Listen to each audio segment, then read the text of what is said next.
नमस्कार प्यारे दोस्तों, स्वागत है आपका यूट्यूब चैनल लाइक पर। दोस्तों, आज हम लोग इस वीडियो में लैंगिक अपराधों से बालकों का संरक्षण अधिनियम 2012 का क्वेश्चन आंसर सेट करेंगे, जो आने वाली परीक्षा एमपी एडीपीओ के लिए काफ़ी महत्वपूर्ण है। तो चलिए दोस्तों, शुरू करते हैं। आज का पहला प्रश्न है, लैंगिक अपराधों से बालकों का संरक्षण अधिनियम 2012 कब से प्रवृत्त है। 4 विकल्प है। पहला है 14 नवंबर 2012 से, दूसरा है 10 दिसंबर 2012 से, तीसरा विकल्प है 5 जनवरी 2013 से, चौथा विकल्प है 9 नवंबर 2012 से। इसका जो सही उत्तर है वो है विकल्प ए, 14 नवंबर 2012।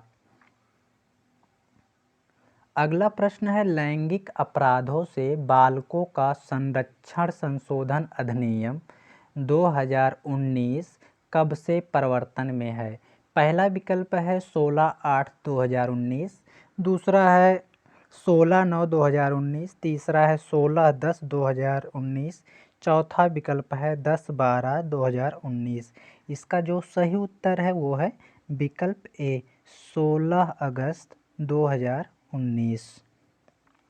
अगला प्रश्न है, अधिनियम के अंतर्गत बालक कहा गया है। पहला है 18 वर्ष से कम आयु की नारी को, दूसरा है 18 वर्ष से कम आयु के नर को, तीसरा विकल्प है ए एवं बी दोनों को, चौथा विकल्प है 16 वर्ष से कम आयु के व्यक्ति को। इसका जो सही उत्तर है वो है विकल्प सी, ए बी दोनों। अगला प्रश्न है, लैंगिक हमला किस धारा में परिभाषित किया गया है। पहला है 7, दूसरा विकल्प है धारा 8, तीसरा है धारा 9, चौथा विकल्प है धारा 10। इसका जो सही उत्तर है वो है विकल्प ए, धारा 7 में। अगला प्रश्न है, एक व्यक्ति 15 वर्ष के बालक पर प्रवेशन लैंगिक हमला करता है, उसे दंडित किया जा सकेगा। पहला विकल्प है न्यूनतम 10 वर्ष के कारावास से, दूसरा है न्यूनतम 20 वर्ष के कारावास से, तीसरा है आजीवन कारावास या मृत्युदंड से, चौथा विकल्प है मृत्युदंड से। इसका जो सही उत्तर है वो है विकल्प बी, 20 वर्ष से के कारावास से। अगला प्रश्न है, लैंगिक हमला दंडनीय है। पहला विकल्प है धारा 8 के अंतर्गत, दूसरा है धारा 9 के अंतर्गत, तीसरा है धारा 10 के अंतर्गत, चौथा है धारा 11 के अंतर्गत। इसका जो सही उत्तर है वो है विकल्प ए, धारा 8 के अंतर्गत लैंगिक हमला दंडनीय है। अगला प्रश्न है, लैंगिक हमला के लिए कितना दंड विहित है। पहला है कारावास जिसकी कम से कम अवधि 3 वर्ष होगी, दूसरा विकल्प है जुर्माने से, तीसरा है ए एवं बी दोनों, चौथा विकल्प है 1 वर्ष तक का कारावास और जुर्माने से। इसका जो सही उत्तर है वो है विकल्प सी, ए बी दोनों। अगला प्रश्न है, अधिनियम के अंतर्गत लैंगिक उत्पीड़न को परिभाषित किया गया है। पहला विकल्प है धारा 11 के अंतर्गत, दूसरा है 12 के अंतर्गत, तीसरा है धारा 13 के अंतर्गत, चौथा है धारा 15 के अंतर्गत। इसका जो सही उत्तर है वो है विकल्प ए, धारा 11 के अंतर्गत लैंगिक उत्पीड़न को परिभाषित किया गया है। अगला प्रश्न है, अधिनियम के अंतर्गत लैंगिक उत्पीड़न को दंडनीय बनाया गया है। पहला विकल्प है धारा 12 के अधीन, दूसरा है धारा 13 के अधीन, तीसरा है धारा 17 के अधीन, चौथा विकल्प है धारा 18 के अधीन। इसका जो सही उत्तर है वो है विकल्प ए, धारा 12 के अधीन लैंगिक उत्पीड़न को दंडनीय बनाया गया है। अगला प्रश्न है, अधिनियम के अंतर्गत लैंगिक उत्पीड़न हेतु दंड विहित है। पहला विकल्प है कारावास जिसकी अवधि 3 वर्ष तक हो सकेगी, दूसरा है जिसकी अवधि 1 वर्ष तक हो सकेगी, तीसरा है जिसकी अवधि 2 वर्ष तक हो सकेगी, चौथा विकल्प है जिसकी अवधि 6 मास तक हो सकेगी। इसका जो सही उत्तर है वो है विकल्प ए, कारावास जिसकी अवधि 3 वर्ष तक हो सकेगी। अगला प्रश्न है, मृत्युदंड किस प्रकार के हमले में दिया जा सकता है। पहला विकल्प है गुरुतर प्रवेशन लैंगिक हमला, दूसरा है गुरुतर लैंगिक हमला, तीसरा विकल्प है लैंगिक उत्पीड़न, चौथा विकल्प है उपर्युक्त सभी। इसका जो सही उत्तर है वो है विकल्प ए, गुरुतर प्रवेशन लैंगिक हमला। अगला प्रश्न है 6 वर्ष की बालिका पर प्रवेशन लैंगिक हमला किया जाता है, अभियुक्त दंडित किया जा सकता है।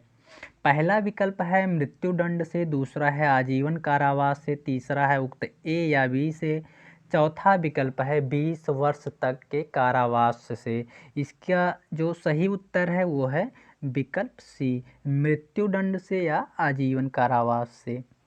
अगला प्रश्न है का जिसकी आयु 17 वर्ष है के ऊपर खा प्रवेशन लैंगिक हमला करता है तथा उसे सार्वजनिक रूप से निवस्त्र करता है या नग्न प्रदर्शन करता है, का दंडित किया जा सकेगा। पहला विकल्प है न्यूनतम 20 वर्ष के कारावास से, दूसरा है न्यूनतम आजीवन कारावास से, तीसरा विकल्प है मृत्युदंड से और चौथा विकल्प है उपर्युक्त ए या बी या सी से। इसका जो सही उत्तर है वो है विकल्प डी, ए या बी या सी से।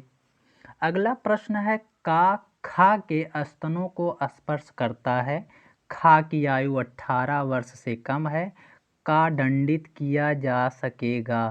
पहला विकल्प है न्यूनतम 1 वर्ष के कारावास से, दूसरा है न्यूनतम 2 वर्ष के कारावास से, तीसरा विकल्प है न्यूनतम 3 वर्ष के कारावास से, चौथा विकल्प है न्यूनतम 5 वर्ष के कारावास से।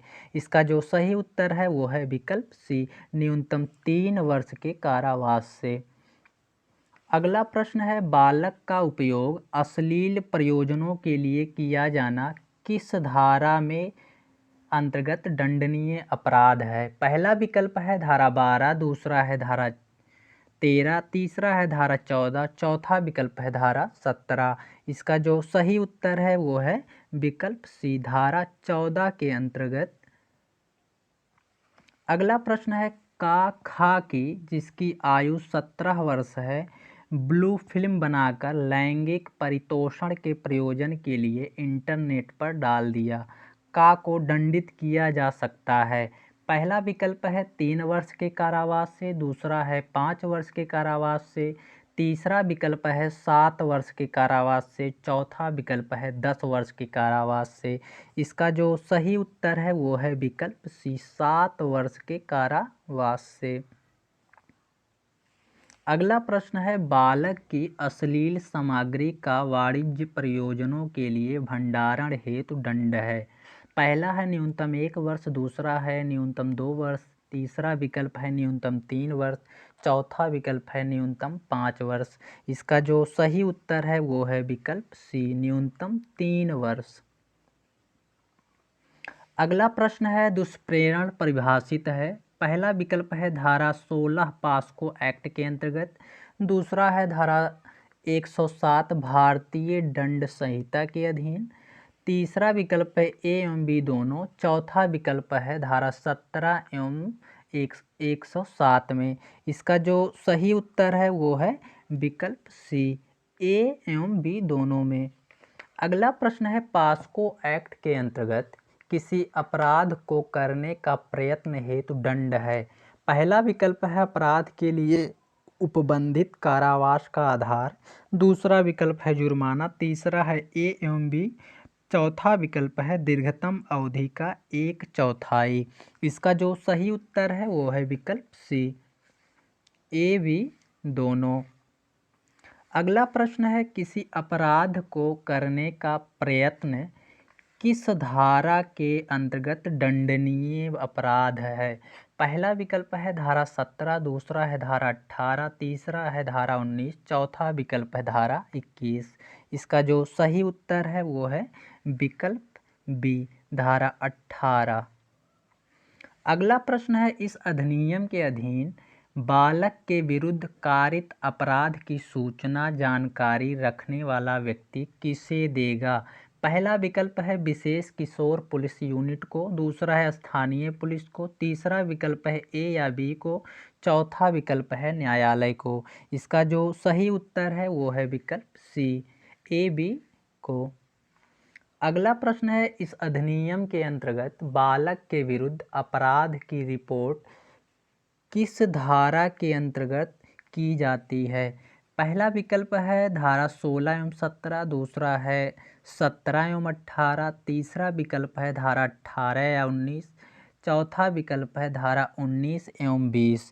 इसका जो सही उत्तर है वो है विकल्प डी, धारा 19 और 20। अगला प्रश्न है, धारा 19 के अंतर्गत बालक के विरुद्ध अपराध की रिपोर्ट कौन दे सकता है? पहला विकल्प है केवल बालक का संरक्षक, दूसरा है केवल बालक के माता पिता, तीसरा विकल्प है केवल बालक के रिश्तेदार, चौथा विकल्प है कोई भी व्यक्ति जो अपराध की जानकारी रखता है। इसका जो सही उत्तर है वो है विकल्प डी, कोई भी व्यक्ति जो अपराध की जानकारी रखता है। अगला प्रश्न है, जिस स्थान पर इस अधिनियम के अधीन बालक के विरुद्ध अपराध किया जाना है वहाँ का कार्मिक विशेष किशोर यूनिट या स्थानीय पुलिस को देगा। पहला विकल्प है धारा 19 के अंतर्गत, दूसरा है धारा 20 के अंतर्गत, तीसरा है धारा 21, चौथा विकल्प है धारा 22 के अंतर्गत।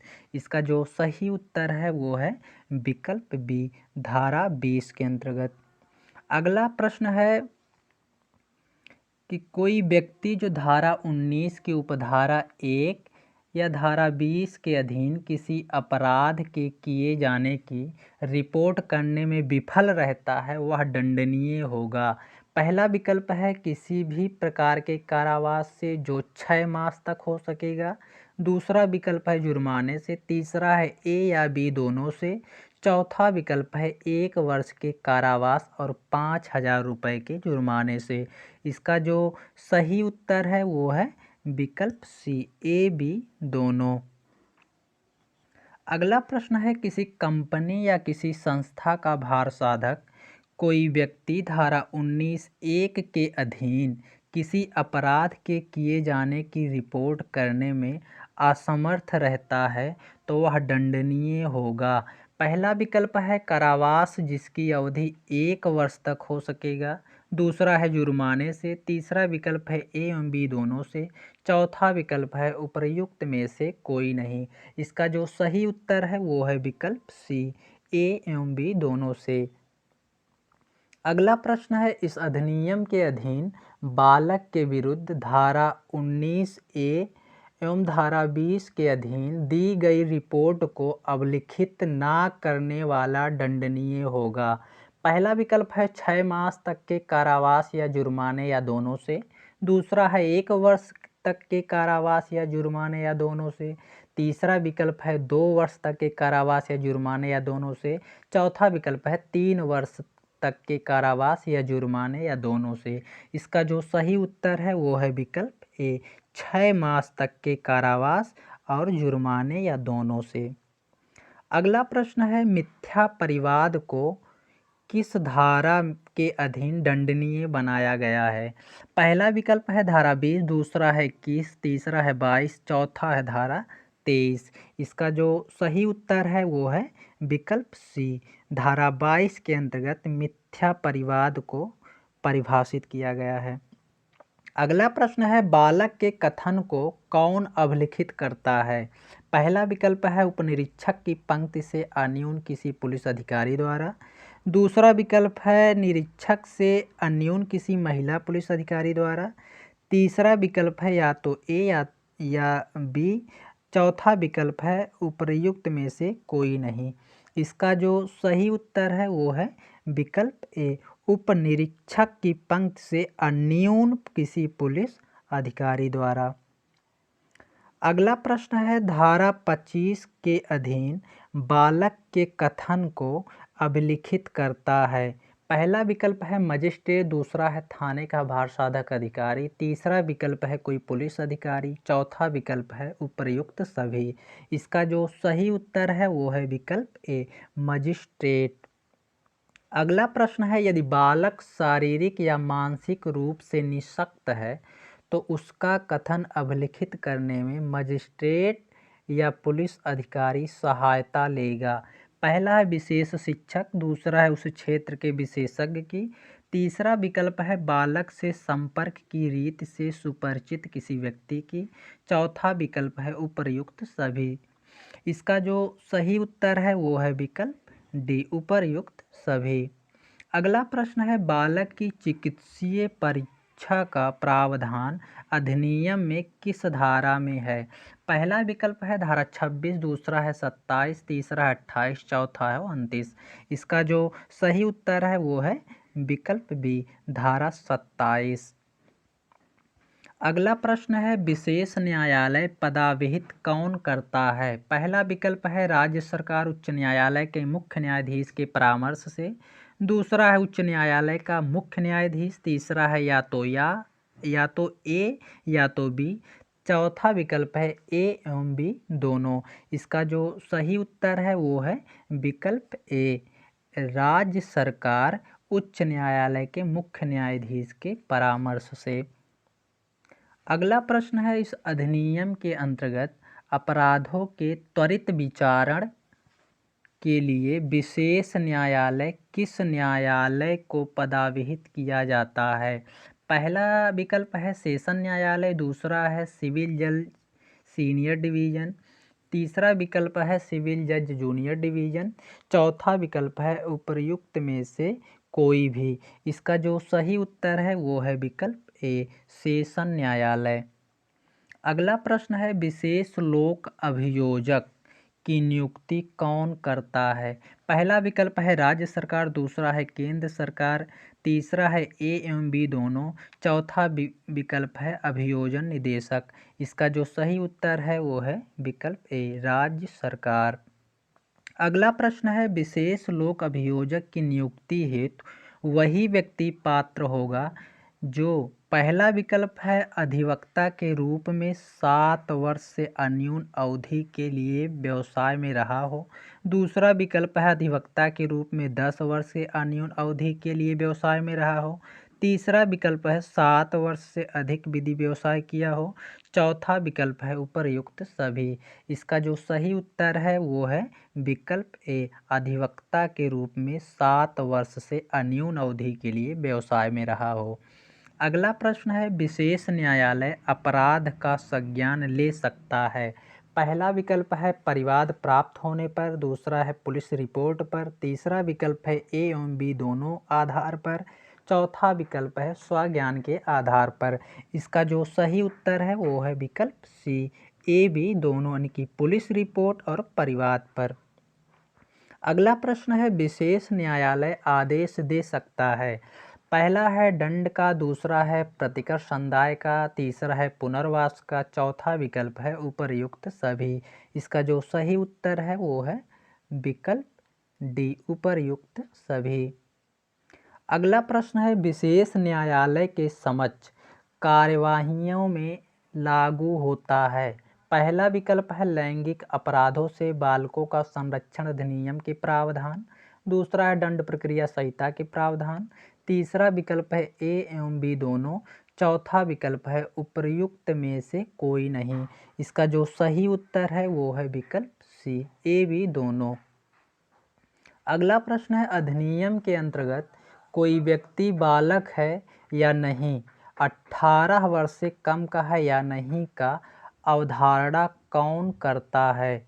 पहला विकल्प है विशेष न्यायालय, दूसरा है हड्डी रोग विशेषज्ञ, तीसरा है प्रमाण पत्र, चौथा विकल्प है उपर्युक्त सभी। इसका जो सही उत्तर है वो है विकल्प सी, प्रमाण पत्र।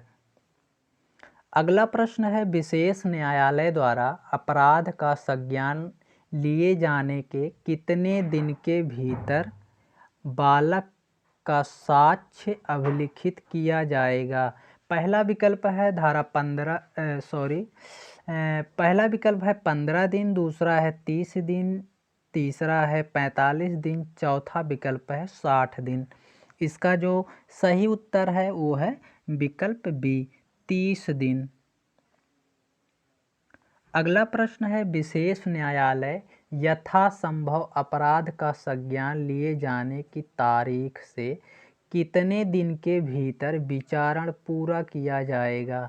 पहला विकल्प है 6 माह, दूसरा है 3 माह, तीसरा विकल्प है 1 वर्ष, चौथा विकल्प है 2 वर्ष। इसका जो सही उत्तर है वो है विकल्प सी, 1 वर्ष के अंतर्गत। अगला प्रश्न है विचारण बंद कमरे में किया जाएगा, किस धारा में कहा गया है? पहला विकल्प है धारा 35, दूसरा है 36, तीसरा है 37, चौथा विकल्प है धारा 38। इसका जो सही उत्तर है वो है विकल्प सी, धारा 37 के अंतर्गत। अगला प्रश्न है न्यायालय बालक का साक्ष्य लेते समय सहायता ले सकेगा।